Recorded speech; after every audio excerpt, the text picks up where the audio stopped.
आज ये निर्णय करते हैं कि जिस अल्लाह को, जिस रब को, भगवान को भगवान मान के, अल्लाह मान के, अल्लाह ताला मान के, अल्लाह ताला माने समर्थ परमात्मा मान करके पवित्र मुसलमान धर्म के श्रद्धालु उसकी उपासना कर रहे हैं, वो वास्तव में अल्लाह ताला है भी के नहीं, वो समर्थ परमात्मा अल्लाह अकबर, अल्लाह कबीर है भी के नहीं। मुसलमान धर्म के श्रद्धालु कबीर का अर्थ बड़ा करते हैं, तो आज हम कबीर का अर्थ बड़ा ही करके आज का विवेचन करेंगे, सत्संग करेंगे।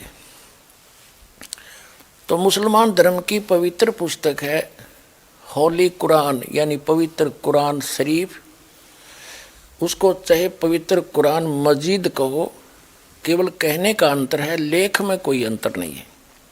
तो उससे हम निर्णय करते हैं कि मुसलमान धर्म के श्रद्धालु जिसको अल्लाह अकबर मान के, अल्लाह कबीर मान के साधना कर रहे हैं, वो वास्तव में अल्लाह कबीर है भी के नहीं, यानी वो समर्थ परमात्मा है भी के नहीं, वो एक परमात्मा कुल का मालिक है भी के नहीं।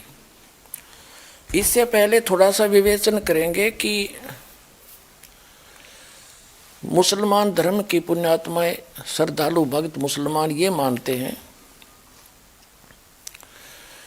कि जिस खुदा ने, जिस भगवान ने कुरान शरीफ का ज्ञान दिया हजरत मोहम्मद जी को,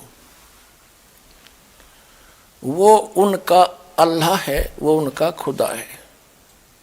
उनका ये भी मानना है कि जो भी संदेश उस कुरान ज्ञान दाता ने बोला, कहा, हजरत जबरील एक फरिश्ता एज इट इज लेकर आया, उसमें उसने कोई मिलावट नहीं की।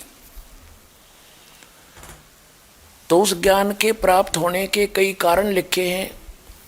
थोड़ा सा पहले कुरान मजीद के भूमिका से दिखाते हैं वो किस प्रकार कुरान शरीफ का ज्ञान हजरत मोहम्मद जी तक पहुंचा। देखिएगा, ये है कुरान मजीद, एक पवित्र पुस्तक जिसकी भूमिका में क्या लिखा है, ये देखिएगा कुरान मजीद।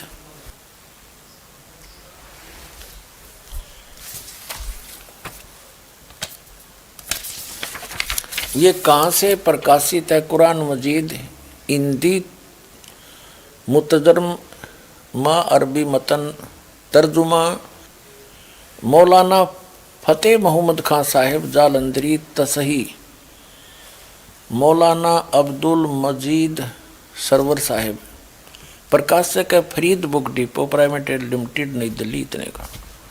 यहाँ पर भी यही लिखा है, कुरान मजीद हिंदी मुतरजम मा अरबी मतन, तर्जुमा है मौलाना फतेह मोहम्मद खान साहिब जालंधरी। ये वही नौका तसही मौलाना अब्दुल मजीद सरवर साहिब, संस्करण 2006, पृष्ठ 982, प्रस्तुतकर्ता मोहम्मद नासिर खान, प्रकाशक ये Farid book depot private limited, और 2158 MP street, Pataudi house, Daryaganj, नई दिल्ली से। ये इनके फ़ोन और फैक्स नंबर है। यहाँ देखिएगा मुकदमा, ये मुकदमा है, भूमिका समझो, और 6 नंबर पृष्ठ पे कुरान मजीद का। इसमें क्या कहा है कि कुरान मजीद के उतरने और संग्रह व संकलन के हालात। कुरान मजीद एक पवित्र किताब है जो अंतिम नबी हजरत मोहम्मद सल्लल्लाहु पर उतारी गई। यह अर्श कुर्सी के मालिक का कलाम है जो उसने स्वयं एक बरगुज़िदा पैगंबर मुकरम सबसे ज़्यादा लोकप्रिय बंदे पर नाजिल की।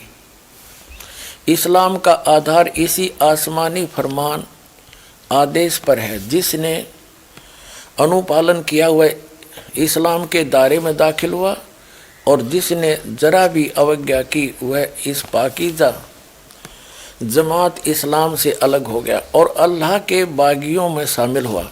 जब नबी करीम सल्लल्लाहु यानी हज़रत मोहम्मद की उम्र 40 साल की हुई, उस समय आपको नबूवत प्रदान की गई यानी नबी बने और रिसालत का ताज आपके सर पर रखा गया। इसी ज़माने से कुरान के उतरने की शुरुआत हुई। यदा कदा तथा ज़रूरत के अवसर पर थोड़ा थोड़ा 23 साल तक यानी हज़रत मोहम्मद जी की मृत्यु तक ये नाजिल होता रहा। अगली किताबों की तरह पूरा एक ही बार नहीं उतरा। हज़रत मूसा अलैहि पर तौरत नाम की होली बुक उतरी, हज़रत ईसा पर अलैहि पर इंजिल नाम की पुस्तक और हज़रत दाऊद अलैहि पर ज़बूर नाम की पुस्तक एक ही बार में उतरी थी। ये सब किताबें तो एक ही बार में उतारी गई और सौभाग्य से ये सब किताबें रमज़ान के महीने में उतरी। अब यहाँ ये स्पष्ट किया गया है कि ये 4 किताबों को श्रेष्ठ मानते हैं। एक तो तौरत जो हज़रत मूसा जी को प्राप्त हुई और एक हज़रत ईसा मसीह जी को हुई, वो इंजील मानते हैं और हज़रत दाऊद अलैहि को हुई वो ज़बूर मानते हैं। हज़रत मोहम्मद जी को जो पुस्तक प्राप्त हुई वो कुरान मजीद कुरान शरीफ मानते हैं। शरीफ कहो कुरान शरीफ कहो चाहे कुरान मजीद कहो, कहने का अंतर है, बाकी लेख एक है। अब कहते हैं उन सभी पहले वाली किताबें तो एक ही बार में उतर गई थी